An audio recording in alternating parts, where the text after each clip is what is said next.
Hi, everyone. Today we have a very interesting guest, and I'm just going to tell you a few words about her, but then I'll give her the word and she's going to tell us a little more about herself. But her name is Olya Abasalo-Ovtchinnikova. She used to be a member of National Team Canada in fencing, and she's a 2008 Olympian. Yeah, thank you so much for this awesome introduction, Valeria. And thanks for having me. Thank you. So we are across time zones here. It's afternoon for me, evening in Switzerland. Good morning to you. You're starting your week. Yeah, good morning. I've been fencing, or I was fencing since I was about 10 years old. And I started in Moscow, in Russia. I dragged my best friend with me. She became a member of the Russian team after I immigrated to Canada. So I'd only fenced in Russia for a couple of years. Then I moved with my family to Toronto in Canada.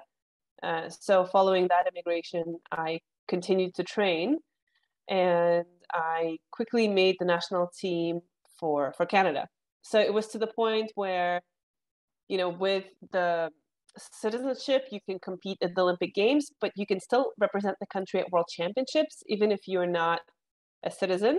So that was the case for me. I was only 2 years in. I mean, my English was still broken, and I was already on the Canadian team. So I just remember being at my first Worlds, 2002. I was 15 years old, and they couldn't find my Canadian accreditation because they were looking in the Russian pile. And so, you know, really, I don't know what this fresh off the boat, whatever the expression is. I was so new to the country, but I made the team so quickly that I was like the Russian on the team. I never smiled. Everyone always said, Olga, Olga, our Quebec coaches, souris, smile. So I just remember this all the time. So yeah, I just made the national team and then became more Canadian as I competed for Canada. I stayed on the team for many years. I competed in Beijing 2008. Obviously, my career wasn't as long as the hopes of people around me were, and my own at some point. I only competed at one games, and then I continued to work in sport. But it was a tough pill to swallow that it wasn't the career that I planned for myself. But now having enough time to reflect, 10 years after retirement, I do have a career now that I very much enjoy. So, everything happens for a reason, I guess. So, how old were you when you retired? Oh, God. 2010. So I was what, 23. I just turned 24, which is, you don't even reach your peak in fencing at that time. This was like, for me, it was London 2012, Rio 2016. This is where we were looking at. Right. And what happened? Why did you retire? I guess I fell out of love with my sport gradually. There was a lot of factors. I think now it's hard to attribute the decision to one of them, but I just realized every time I was off season, I was so much happier, the limited time that we had. And everyone was telling me, you're just going through a phase. And, we are a very underfunded sport. So I was competing at the Olympic Games injured.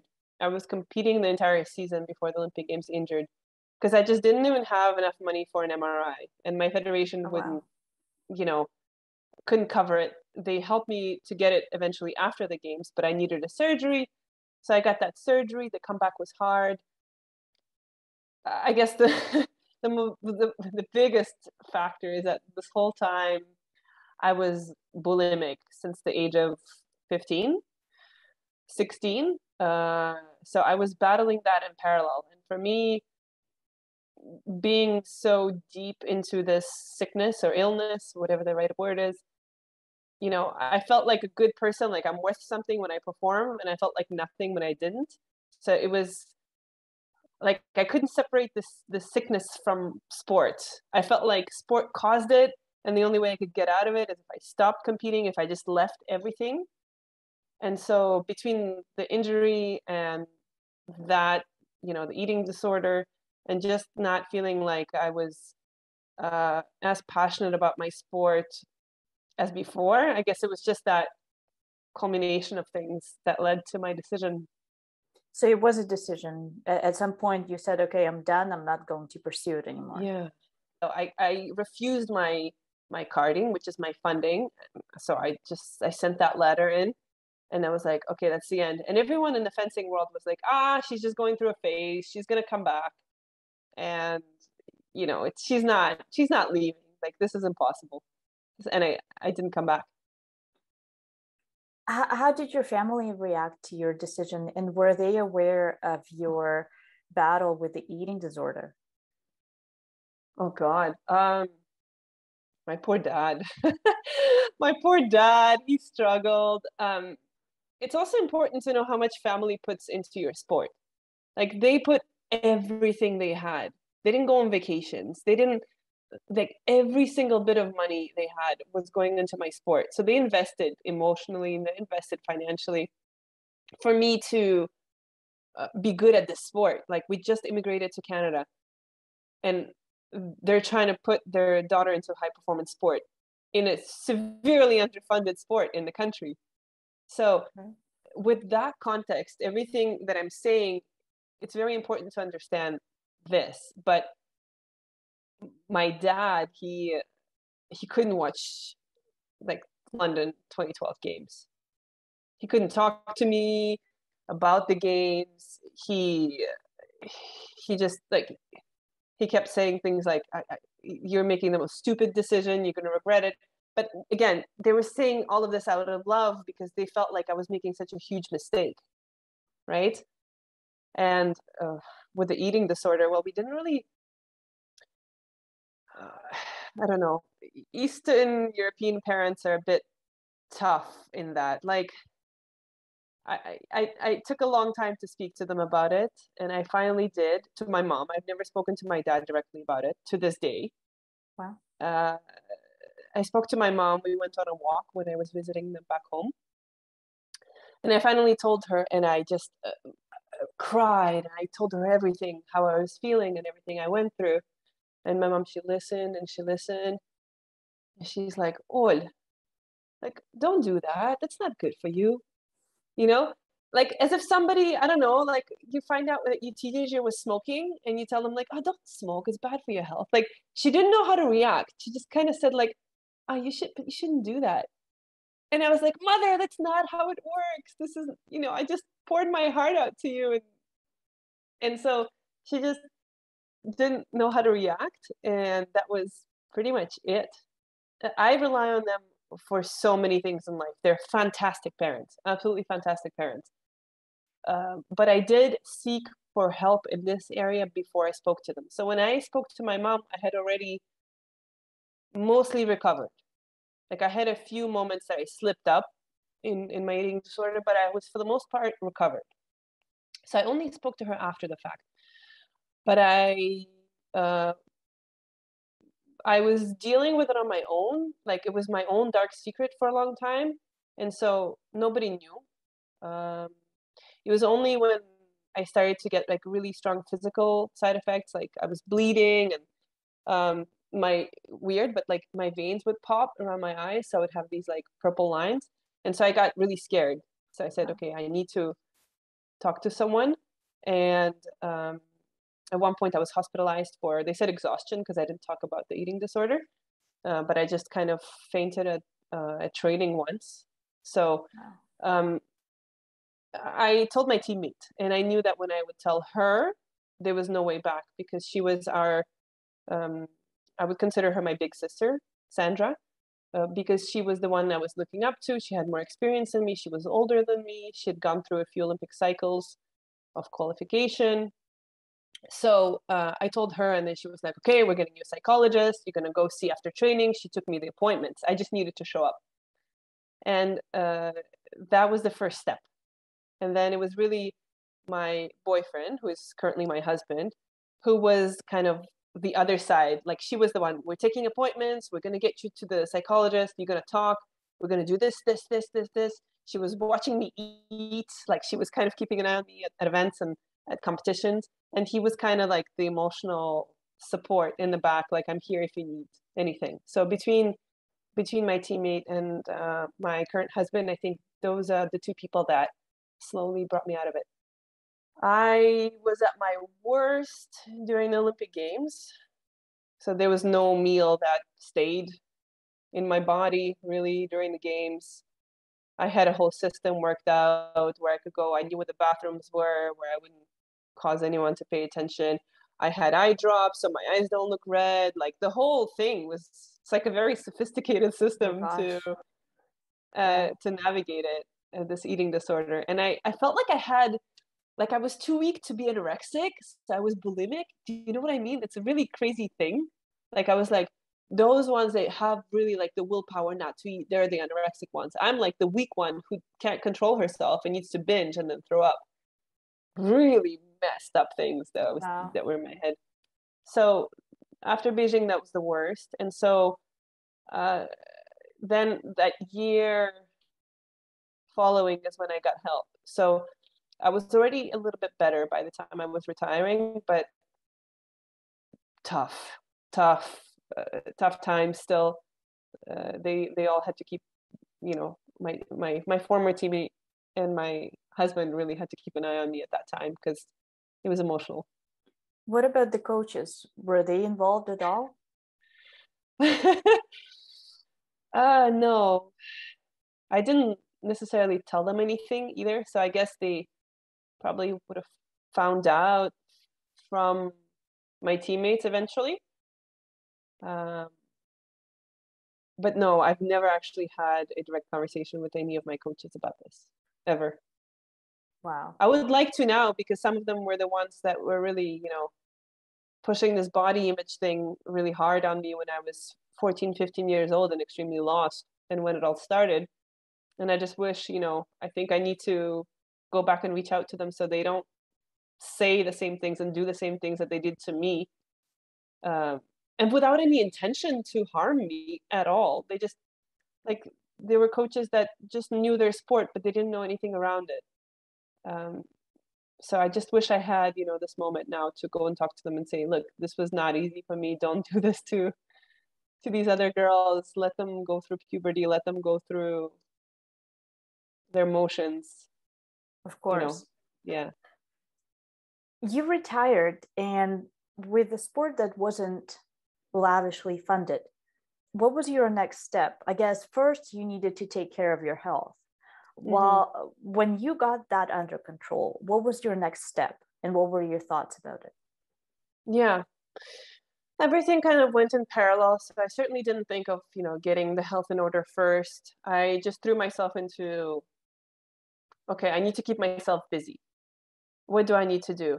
Well, the first thing is your degree is not done. Go finish your degree.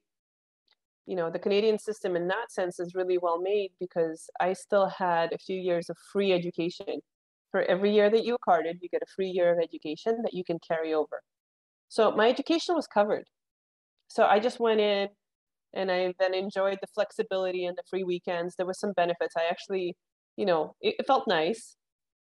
Um, you know, health wise, I ended up losing a lot of my muscle mass. So just seeing the scale go down kind of helped me not relapse into the eating disorder because I was getting thinner. And, it's just because I wasn't training twice a day. So I was losing muscle mass. But it worked out that way. And I went to school and I worked part-time and I ran a half marathon. Just kept busy, I guess. Got a dog. Right. So for Bunch of things. you, retiring was kind of getting out of that toxic environment that you didn't know any different before, but once you felt that you are outside of that circle, that everything started to normalize. So Oh would you yeah. say that your career and the sport on its own kind of led you to toxicity, but then also let you out of it because you couldn't fight it any longer? Yeah. I mean, that's a loaded question too. I I wish I knew that I could separate those things because then I really think I would have found love for my sport again.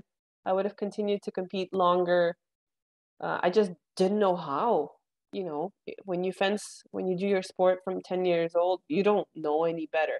So yes, in that sense, I discovered all these things, and for the first little while, I thought that, well, they're mutually exclusive, like this balance in your lifestyle, being able to keep all your meals down. That's what comes with retirement. Like, I didn't realize you could have that and still compete, which, oh, that would have been nice. Like, I see some of these athletes now. I watch the games and I pay attention to a lot of mothers and a lot of like dual career athletes. I'm like, oh, that's nice. I could have done that. I just didn't. As elementary as that sounds, you just don't know. Like, Right. nobody explains that to you. And I think a lot of athletes say that. Like, nobody explains to you that you can do other things and take breaks and come back and be healthy. So yeah, now with a lot of reflection, I feel much better and much more balanced. And I'm still in sport, and I don't picture myself anywhere else in terms of a career at the moment. So, you know, that's a nice part. Did your experience in sport and with the trauma that you got from it drive you to your career today to make an impact, or participate on the other side and make a difference? Oh yeah, for sure, for sure. I always wanted to work in the area of sports where I could change someone's path. I could change someone's journey. So uh, the first few years I worked for the Canadian Olympic Committee, and it was an awesome job. It was really nice. It was really interesting. Great people. And it was very interesting. I worked with athletes. We did a lot of events. We were able to give them, small fees and honorariums that would change, their course of their season. And we felt those little bits of impact. But then I was still saying, okay, we're still in Canada. Everyone's relatively well off. Like, the big problem areas are elsewhere, and they're in the global sport.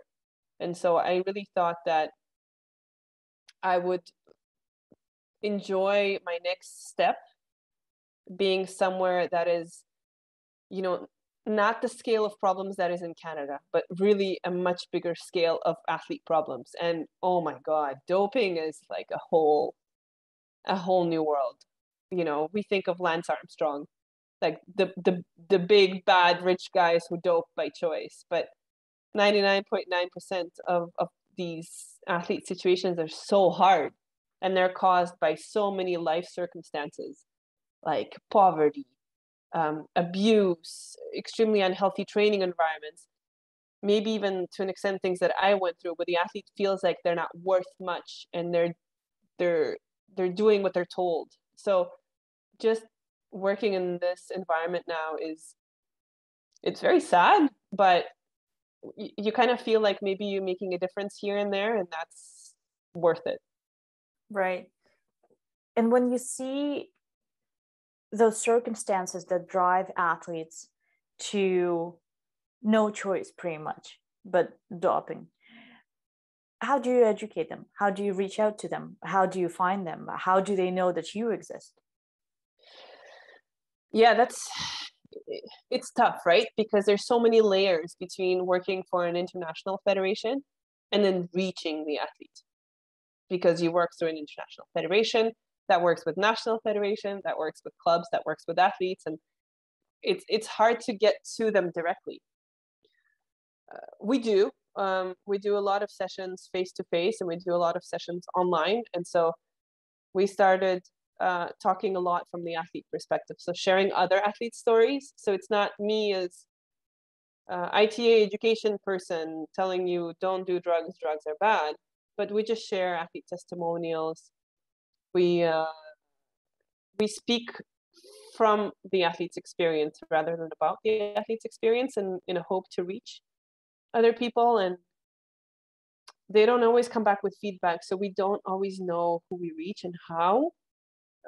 But we know we're reaching people. We know we're reaching a lot of people. So hopefully, there's some kind of a ripple effect that will start.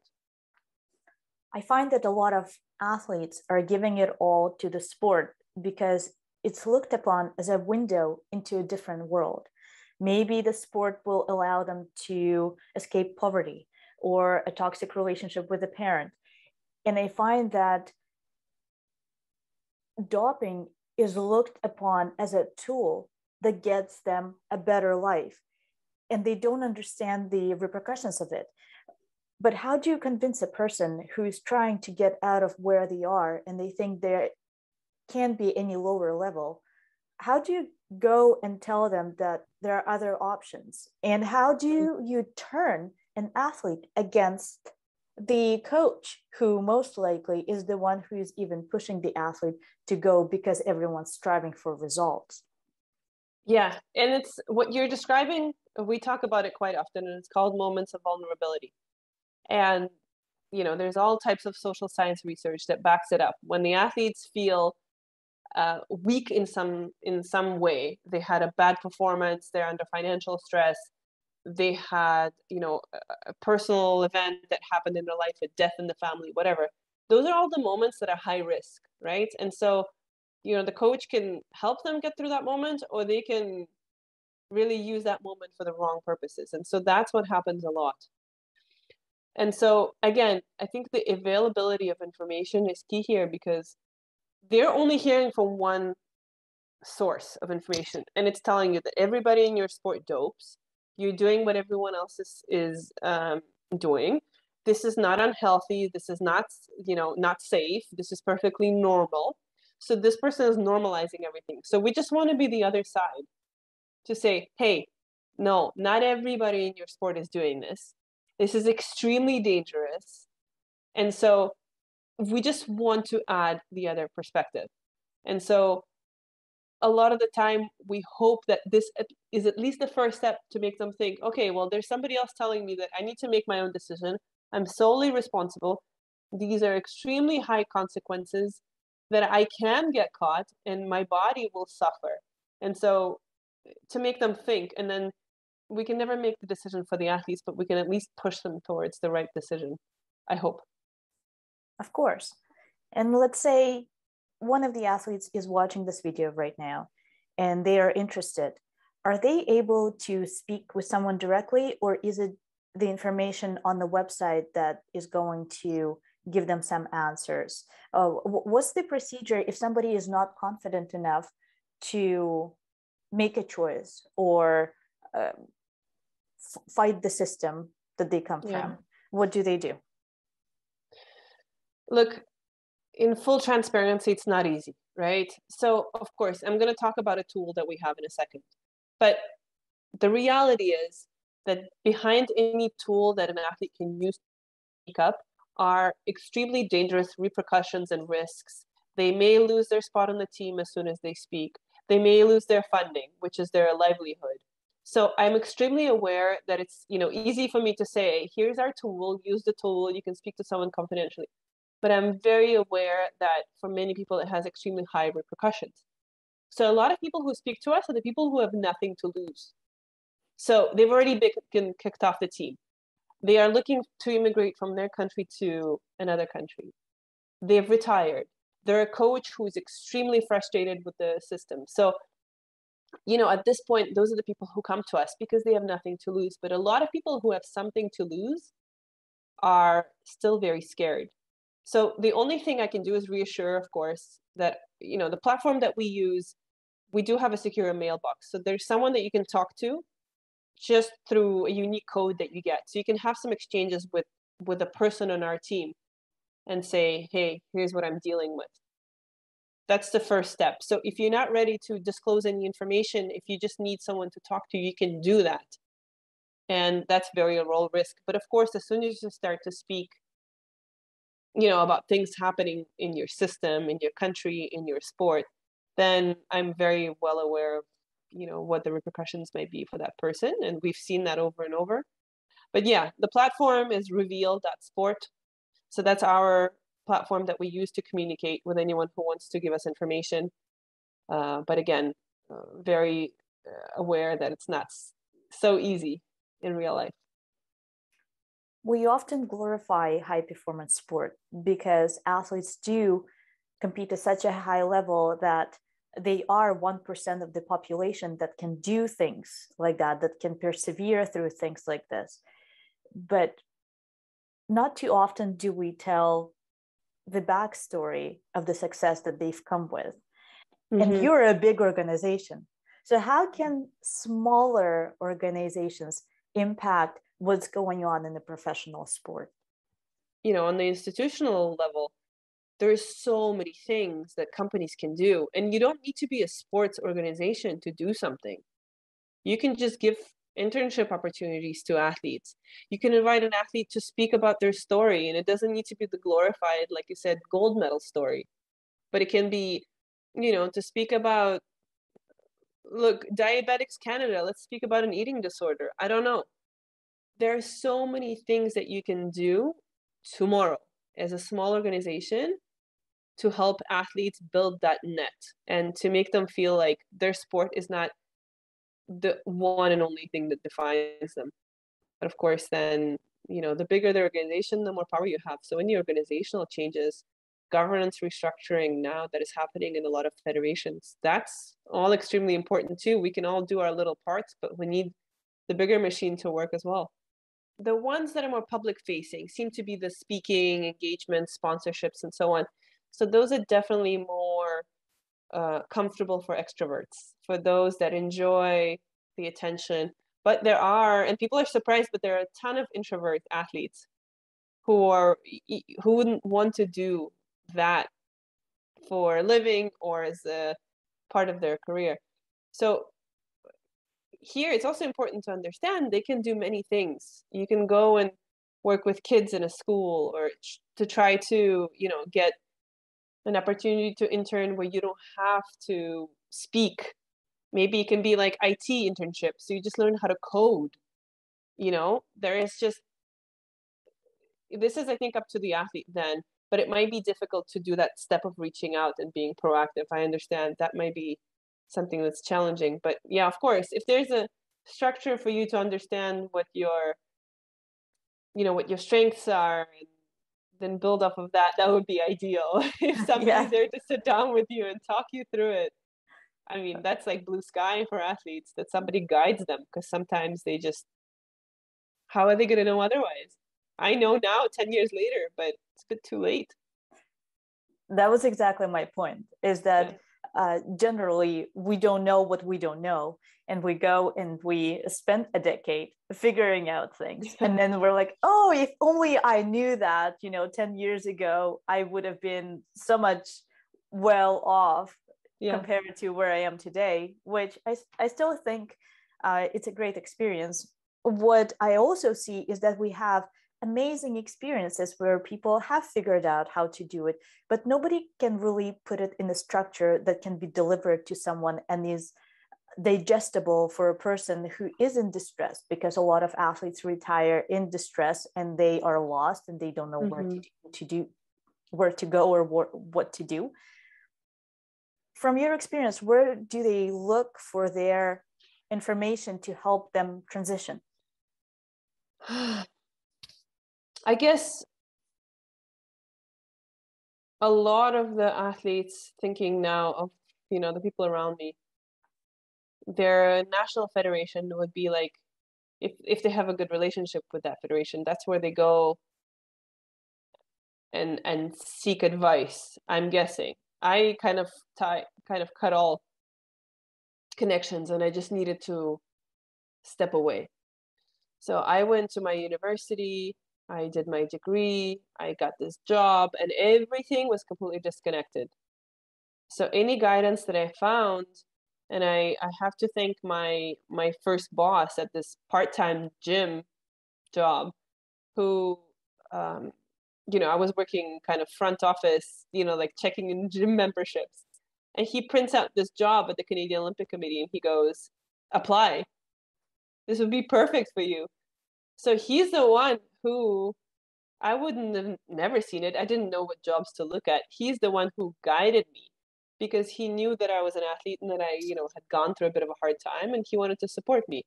And so he was in a small way supporting a lot of athletes that way. There was another 2008 Olympian working there with me. He just wanted to support us. So those are kind of the tangible actions that individual people can take, even if they're not as part of an organization. He was my change maker in my path. Yeah. He encouraged me to go volunteer at the Universiad. And without him, I wouldn't have contacted the organization to say, hey, I come from a sport background. I speak Russian. Take me to the Universiad. And he took me. So it was an incredible experience working with the team there. And so without people like that who were like, go apply, do this, do that, he spent zero resources on it. He just showed me a job description and told me to apply for a volunteer position. Those two instances shaped my current, reality in many ways. This is incredible. Well, I'm just so glad that you're now greatly paying forward. Going through all your tough times, I think is now paying off now that you're comfortable talking about it, now that you're strong and empowered, you're able to give it to other people and encourage them for a healthier career. And I'm thinking maybe if the times weren't as hard, you wouldn't have gone and pursued this specific career with as much passion and dedication and the heart.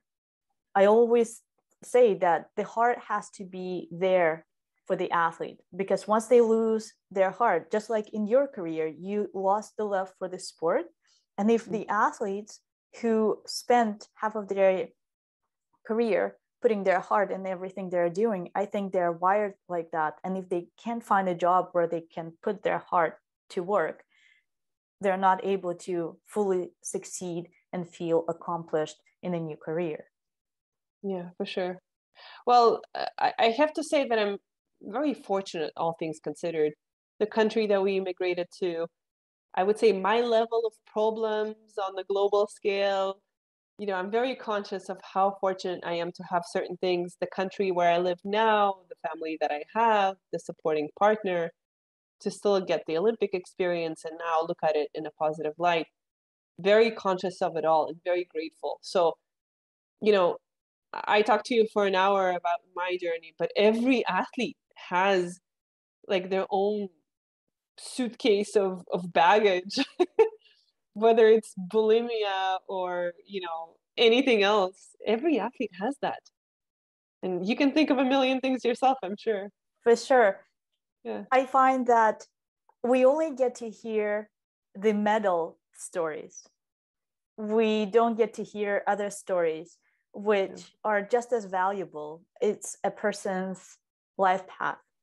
And the more we talk about it, the more people are open to share their stories, because a lot of the times they think that their story doesn't matter on the global scale because nobody recognizes them as the champion. And we're glorifying just the champions, and we don't know whether another athlete overcame bulimia or overcame abusive relationship or whatever that obstacle was, that whether the sport helped them to do that or the sport actually pushed it on them. There are just so many things. And I think the more we talk about it, the more people are seeing the value of their own personal story, even if they're just only going to tell it to their close circle of friends, but yet voice it. Yeah, and I guess the way it's designed, right? Oh, you're an athlete. Oh, did you go to Olympics? Yes. Did you win a medal? No. Oh, like how many times have you heard this? Yeah. Right? The whole society around you is like, oh, cool. Did your national team, Olympics? Did you win a medal? And then it's like this, you see the disappointment on people's faces, like, oh, she didn't win a medal. She's like little kind of side Olympian, For sure. So you're just like I guess, conditioned to be like, well, yeah, I'm just a small time Olympian. Like my story's not important enough, And so I'm definitely realizing it now. Like I'm happy to talk about my story because, like I said to you, I'm sharing now without too much emotion that I was bulimic. And just last week, my former teammate reached out to me and said, can I connect you with someone who is going through what you're going through? And I said, yeah, of course. So in those moments, yeah, maybe I'm not a motivational speaker who's going to make you cry when I kissed my medal, and listen to the national anthem of my new home country. But there's other things that we're doing in small ways, and maybe it's one by one, uh, like speaking to that athlete who needs support now because they're going through the same thing. So that's worth it for me. You know, people say if you changed one life, your life wasn't in vain. And I think you already changed so many lives. So, you know, it's very empowering, very energizing. And I thank you for sharing your story today so that many more people are going to hear this. Many more people are going to get inspired, powered up, and are going to go and make a change in their lives, hopefully. Hopefully. Thanks, Olya. Yeah, thanks to you.